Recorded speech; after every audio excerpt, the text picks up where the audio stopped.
अपन ने बहुत काम की बातें कर ली, अब थोड़ी सी फालतू पढ़ाई कर लो, ठीक है क्या? आओ अभी हम क्या पढ़ने वाले हैं? Receivables management. क्या पढ़ने वाले हैं? ओए ओए ओए ओए ओए, सुन रहे हो क्या? क्या पढ़ने वाले हैं? Receivables management. क्या होता है रिसीवेबल्स मैनेजमेंट? Debtors management. क्या होता है? डेटर्स मैनेजमेंट एक तरीके से कितने समय की उधारी दे। सुन रहे हो क्या? याद करो अपने वर्किंग कैपिटल, मैंने आपको बताया था अगर मुझे उधारी मिल कम समय की रही है तो मैं दूंगा भी किसकी? कम समय की।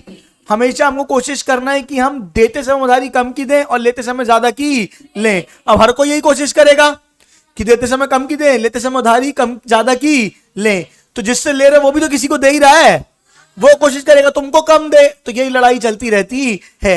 रिसीवेबल्स मैनेजमेंट में हम ये पढ़ते हैं कि ऑन एन एवरेज हमको कितने टाइम का क्रेडिट पीरियड देना चाहिए, कैसे कैश कलेक्शन करना चाहिए, कैश कलेक्शन में देरी नहीं होनी चाहिए, खुद कलेक्शन का काम करना चाहिए कि आउटसोर्स कर देना चाहिए। बुक में मॉड्यूल में पूरी थ्योरी दी हुई है, ठीक है, उसको रीड करेंगे और फिर आज ही अपन इसके एमसीक्यू भी देखेंगे। कुछ बच्चे ने एमसीक्यू देखे क्या? इसके बने क्या कि नहीं बने? आधे आधे बने, आधे आधे नहीं बने।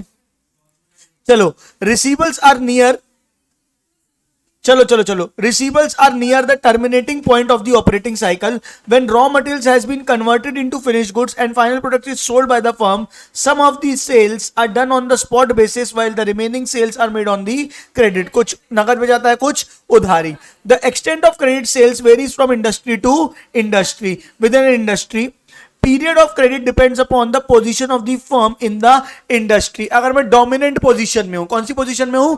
Dominant position. मुझे पता है तुम मुझसे माल खरीदोगे ही खरीदोगे, तो मैं क्रेडिट पीरियड क्या दूंगा? कम दूंगा. और मुझे पता है कि तुम हो सकता है कहीं और ना चले जाओ, तो मैं तुमको ललचाऊंगा कि भैया ज्यादा दिन की उधारी देंगे. अरे जब मर्जी हो तब दे देना, अपने घर की बात है, अपनी दुकान समझो. आप क्या छोटी छोटी बातें करते हो, पैसे कब देने हैं, क्या बात समझ में आ रही? ये सारी बातें आदमी कम करता है जब उसको आपको जबरदस्ती बहुत डेस्परेटली माल बेचना है. जिसको पता है अटकी नहीं भैया कैसे ही होता है, उधारी तो होती ही नहीं है, कुछ भी कर लो पैसा दे के ही जाना पड़ेगा. तो अलग अलग क्रेडिट पीरियड आपकी पोजीशन के हिसाब से डिपेंड करते हैं. If the firm has a monopoly position, period of credit would be very low. If the industry consist of large number of players in competition with each other, the period of credit would trend to fairly long. Along during the periods demand recession, even in a firm in monopoly situation might be forced to extend credit in order to promote sales. आम तौर पे monopoly क्या करेगा? Cash में बेचेगा और बाकी लोग क्या करेंगे? क्रेडिट में बेचेंगे. यही तो बताया, जितना टफ कंपटीशन उतना ज्यादा क्रेडिट में बेचना पड़ेगा. लेकिन अगर रिसेशन है, मंदी है, तो मोनोपोली को भी क्या करना पड़ेगा? क्रेडिट देना पड़ेगा. बोलो हाँ या नहीं? यानी कुल मिला के बिजनेस की पोजीशन और सिचुएशन में डिपेंड करता है कितना क्रेडिट देना है. नहीं आया कि आया? रिसीवेबल्स को क्या बोलते हैं जनरली? आमतौर पे क्या बोलते हैं? Sundry debtors. Strictly speaking sundry debtors refer to receivables created in the course of operation of the working capital cycle. ये वो लोग होते हैं जिनसे हमको पैसे लेने हैं, which owe payment to the firm for goods and supplied और सर्विसेज रेंडर्ड. यह ज्ञान की जेनरिक बातें हैं सब, हाँ या ना बोलो? Thus, sundry debtors represent an intermediate stage between the reconversion of finished goods into cash. So, as long as sundry debtors persist, the firm in strained cash. So, logically, the firm seeks to minimize the level of sundry debtors. हमेशा firm क्या कोशिश करेगी? Debtors कम से कम हो, cash ज्यादा से ज्यादा हो. तो जल्दी जल्दी डेटर को काय में कन्वर्ट करना है? काय में कन्वर्ट करना है? Cash. The period of credit allowed to debtors also depend upon the industry practice. क्या है? कपड़े की इंडस्ट्री में 30 दिन की क्रेडिट चलती है, हमारी इंडस्ट्री में नगद चलता है. क्या बात समझ में? अंडे के काम में 3 दिन की क्रेडिट चलती है, 3 दिन में माल चुकाना पड़ेगा. पेरिशेबल आइटम है, फटाफट बिकता है, फटाफट अगला खरीदा जाता है. बहुत ज्यादा माल एक बाजार में नहीं मंगाया जाता. नहीं समझ पा रहे हो? तो बस वही है. The period of credit has 2 components. First component is small period of week 10 days, which is normally allowed in all industries, and no interest is charged upon the amount due. The second component is larger one, length of which varies from industry to industry. 10 दिन की उधारी हर industry में चलती है जिसमें कोई interest वगैरह नहीं लगता. बाकी सब इंडस्ट्री टू इंडस्ट्री डिपेंड करता है. In alternative the firm may charge full invoice value of payment made after the credit period and allow discount on spot payments. सुन रहे हो क्या? 2 तरीके होते हैं. एक या तो इंटरेस्ट लगाए, एक या तो क्या लगाए? इंटरेस्ट. दूसरा तरीका क्या होता है? इंटरेस्ट नहीं लगाते. इंटरेस्ट देख के आदमी क्या हो जाता है? गुस्सा टाइप का हो जाता है कि तुम हमसे उधारी में इंटरेस्ट भी ले रहे हो, तो उसको बुरा वाली फीलिंग आती. तो बुरा वाली फीलिंग ना आने के लिए उन लोग क्या करते हैं? पहले इंटरेस्ट जोड़ के अमाउंट बताते हैं. जैसे ये 10,000 की चीज है, बोलेंगे 12,000 की 3 महीने की उधारी. एक महीने में चुका दिया तो 10% डिस्काउंट, 2 महीने में चुका दिया तो 2 महीने में चुकाया तो 5% डिस्काउंट, और 3 महीने में चुकाया तो कोई डिस्काउंट नहीं। तुमको लगेगा हाँ हाँ हमसे इंटरेस्ट नहीं लिया, उल्टा जो पहले दे रहा है उसको क्या दे रहा है, डिस्काउंट। बात वही है, कहानी यहां से पकड़ो या वहां से। उसने पहले अमाउंट इंटरेस्ट का जोड़ दिया और फिर अमाउंट तुमको बोला। हाँ या नहीं फटाफट बोलो। जैसे फीस देते हो, अर्ली बर्ड डिस्काउंट होता है, सुन रहे हो क्या? जो इंस्टॉलमेंट में देता है उसकी फीस क्या होती है, ज्यादा, और जो लमसम में देता है उसकी फीस क्या होती है, कम। तो आपको क्या लगता है कि हाँ लमसम फीस में हमको क्या मिला है, डिस्काउंट, इसको ऐसे बोल रहे हो? या इसको ऐसे भी सोच सकते हो, जो इंस्टॉलमेंट में दे रहा है उसको क्या लग रहा है, इंटरेस्ट। नहीं आई क्या बात समझ? ये पूरी दुनिया का नियम है, नहीं समझे? हाँ या ना बोलो, वही बातें लिखी हुई है। अपार्ट फ्रॉम सन्डी डेटर्स, ये पूरा पढ़ लोगे क्या एक बार? बहुत साधारण सी बातें हैं। हाँ पढ़ लोगे तो अभी पढ़ लो, पढ़ो। हाँ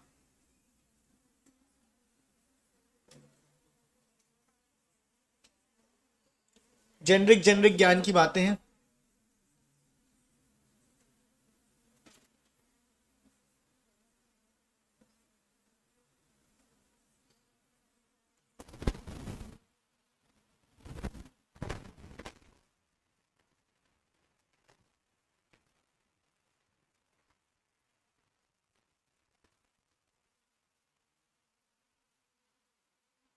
अरे मन में पढ़ो, क्या चीख चीख के पढ़ रहे हो इतना?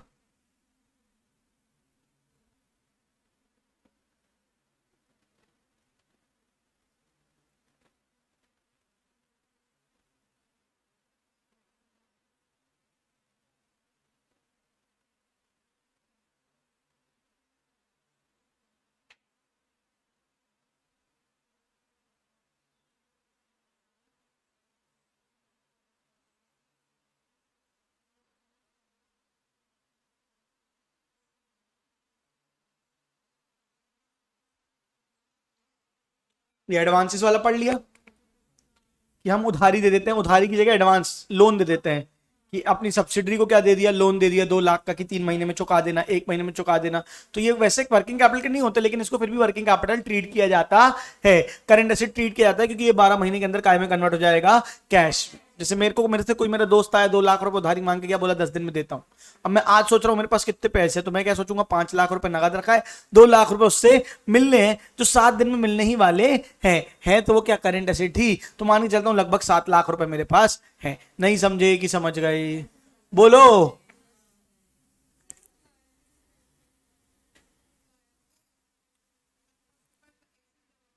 हाँ एडवांस दे देते हैं ना कई बार हम, कि भैया 3 महीने का पैसा पहले भिजवा दिया, अब धीरे धीरे करके माल हमको भेजते रहना, तो वो एडवांस दे देते हैं। वो भी एक प्रकार से क्या है, असेट ही है, कि भैया पैसा जमा कर दिया, माल आएगा धीरे धीरे। इलस्ट्रेशन मत पढ़ना, बस इतना ही पढ़ना, बाकी सब होमवर्क दूंगा मैं।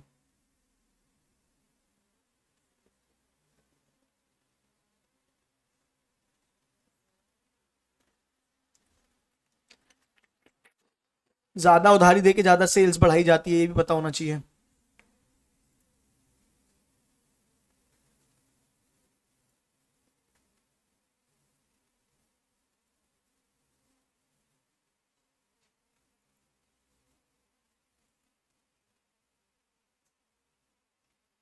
यार ये रिकॉर्डिंग पॉज क्यों नहीं हो रही है?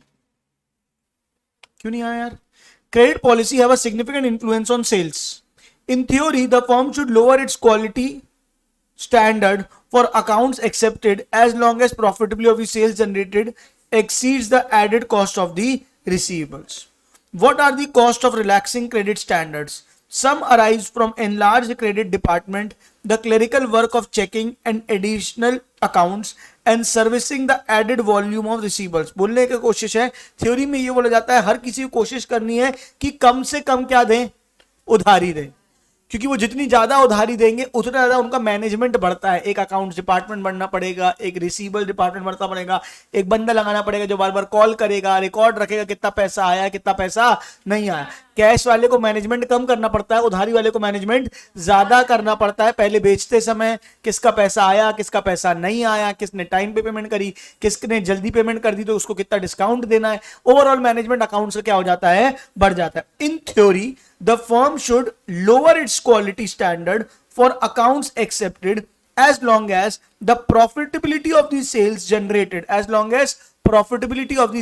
generated exceeds the added cost of receivables. added cost of जो एडिशनल कॉस्ट है अगर वो कम है और प्रॉफिट क्या है ज्यादा है जो एडिशनल सेल से आ रही है, तो आप उधारी बांटो। नहीं आई बात समझ में? सुनना, 30 दिन की उधारी देता हूं मैं, मेरा पड़ोसी देता है 60 दिन की उधारी। कितने दिन की? मैं 30 दिन की उधारी करके देके माल बेच लेता हूं 10 लाख का, और वो माल बेच लेता है 12 लाख का, तो वो एक्स्ट्रा उधारी देके कितना कमा ले रहा है? 2 लाख की सेल्स एक्स्ट्रा है, तो वो पूरी 2 लाख की कमाई है कि वो 2 लाख की सेल्स का प्रॉफिट कमाई है? 2 लाख की सेल्स का प्रॉफिट। अरे इनकम तो प्रॉफिट होता है ना। मैंने 2 लाख की सेल एक्स्ट्रा करी तो उसको 2 लाख एक्स्ट्रा बचे या प्रॉफिट बचेगा एक्स्ट्रा? अब मान के चलो हमारा प्रॉफिट परसेंट है 20%। कितना है? 20%। मैंने 10 लाख की सेल करी, उसने 12 लाख की सेल करी, उसने 2 लाख की एक्स्ट्रा सेल करी, तो उसने मुझसे कितना एक्स्ट्रा कमाया? 2 लाख की सेल का 20%, यानी उसने एक्स्ट्रा कितना कमाया? 40,000। हाँ या नहीं बोलो? अब मैं देखता हूं 40,000 में उसने जो एक्स्ट्रा कमाया, लेकिन उसके कारण उसको कुछ कॉस्ट लगी, कलेक्शन का कुछ कॉस्ट लगा, ये सब कलेक्शन की कॉस्ट लग के मान चलो उसको 10,000 ऊपर से खर्च हुए, तो उसने कितने कमाए? 30,000। इंटरेस्ट कॉस्ट उसकी लॉस हुई, मेरे को 1 महीने पहले पैसा मिल गया, उस 1 महीने मैंने उधारी कुछ कम, मैंने कुछ इंटरेस्ट कमा लिया जो वो इंटरेस्ट नहीं कमा पा रहा है। ये सब कैलकुलेट करने के बाद देखेंगे कि नेट प्रॉफिट कितना हो रहा है उधारी देने से। सिर्फ ऐसे देख के खुश मत हो जाना 10 लाख और 12 लाख, हाँ उसकी 2 लाख की सेल ज्यादा है, उसकी सेल का क्या कैलकुलेट करना? प्रॉफिट। फिर एडिशनल कॉस्ट देखना, फिर एडिशनल इंटरेस्ट लॉस देखना, फिर देखना कि उसको फायदा हुआ कि नहीं हुआ। ठीक है, वही लिखा है। What are the cost of relaxing credit standards. Relaxing credit standard मतलब उधारी देने, एक्स्ट्रा देने से, एक्स्ट्रा उधारी देने से क्या फायदे होते हैं, क्या खर्चे लगते हैं? Some arise from enlarge credit department, the clerical work of checking additional accounts and servicing the added volume of receivers. We assume for now that these cost are deducted from the profitability of the additional sales to give net profitability figure for computational purpose, and other cost comes from the increased profitability of bad debts losses। ज्यादा उधारी देते हो तो bad debts भी ज्यादा होते हैं। नहीं आई कि आई? नहीं आई बात समझ में? तो कुल मिला के बोलने वाली बात क्या थी?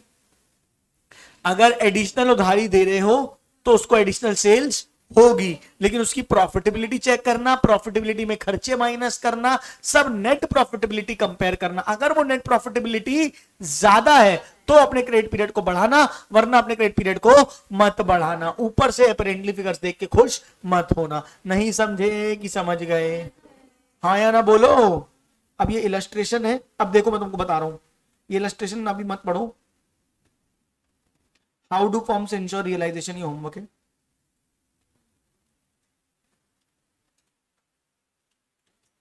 ये मैं अभी रीड करा दूंगा। फैक्टर्स डिटरमाइनिंग क्रेडिट पॉलिसी की मेन बातें, बस खत्म हो गया। Receivables management, control of bad debts, homework है। समझ गए? यहां देख लो क्या लिखा है ऊपर। फैक्टर्स डिटरमाइनिंग, कितनी उधारी देनी किस बात पर डिपेंड करेगा? The effect of credit on the volume of sales. मतलब क्या उधारी देने से मेरी सेल्स बढ़ेगी कि नहीं बढ़े? अगर मैं 30 दिन की सेल उधारी दे रहा हूं तो भी उतनी सेल है, और 60 दिन की उधारी दे रहा हूं तो भी उतनी सेल है। उधारी बढ़ाने से सेल्स की वॉल्यूम नहीं बढ़ रही, तो क्या मतलब उधारी देना? क्या बात समझ में आ रही है? मुझे तो एडिशनल मान के चलो, तुम निकली हो सामान खरीदने, तुम भी निकली हो सामान खरीदने, तुम बोल रही हो कि 30 दिन में माल उधारी में लूंगी, तुम बोल रही हो 60 दिन की उधारी में लूंगी। 60 दिन से पहले में पैसे, और मैं दुकानदार हूं, मैं 30 दिन की देता हूं, तुम मेरे पास आओगे? तुम मेरे पास नहीं आओगे, तुम किसी और के पास जाओगे जो 60 दिन की उधारी दे रहा होगा। बोलो हाँ। अगर मार्केट में ऐसे लोग बैठे हैं जो 60 दिन की उधारी दे रहे हैं, तो ये चली जाएगी वहां, मेरा ग्राहक टूटा, उसको बचाने के लिए मुझे 60 दिन की उधारी देनी पड़ेगी। लेकिन अगर मुझे पता है मार्केट में कहीं और इसको 60 दिन की उधारी मिलने नहीं वाली, मिलेगी तो उसका माल बहुत खराब है, मेरा माल सुपीरियर है, घूम फिर के इसको मेरे पास ही आना है, तो मैं कितने दिन में, क्या मैं 60 दिन की उधारी दूंगा? नहीं दूंगा। हम तो 30 दिन के जाऊंगा।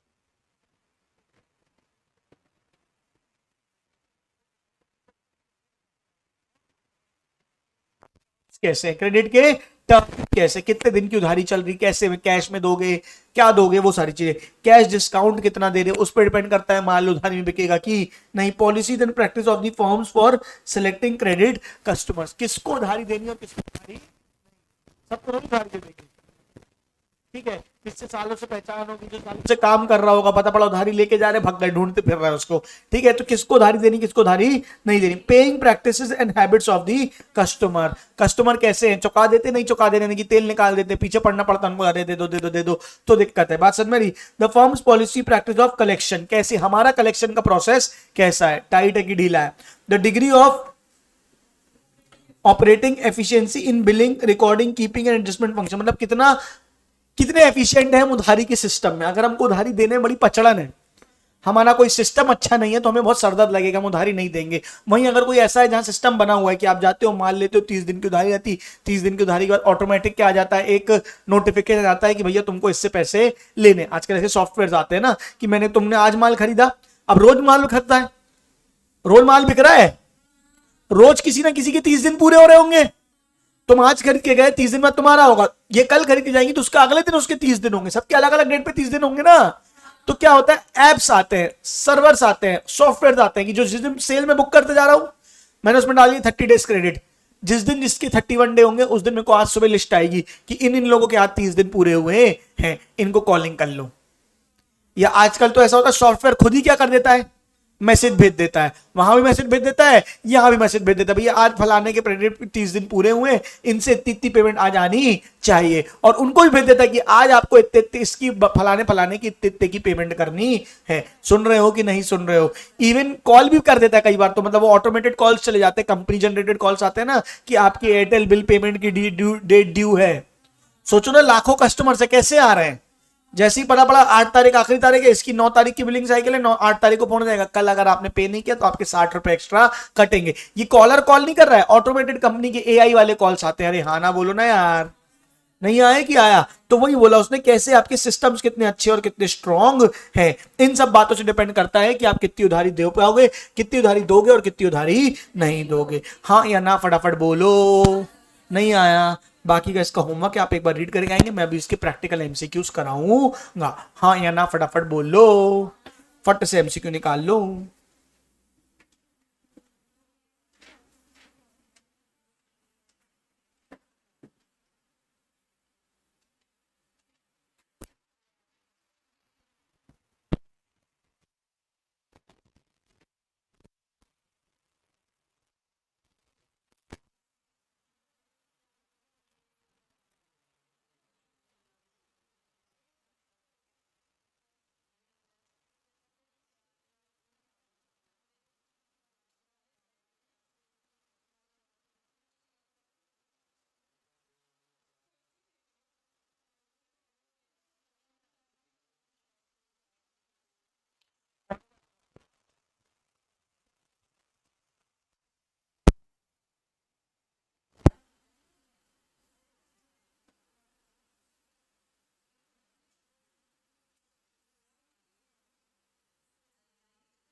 क्या हो गया बेटा, किसका फोन भजन भजन भजन है।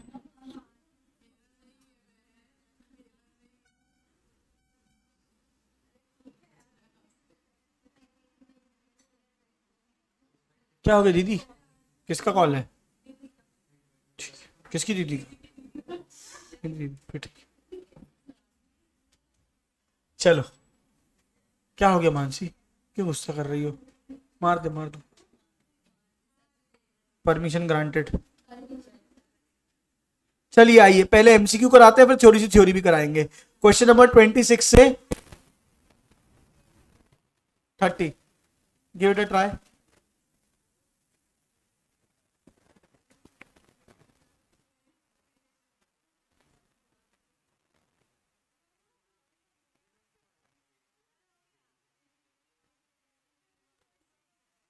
हो गए, तुम पहले 1 से 10 थ्योरी कर लो। चलो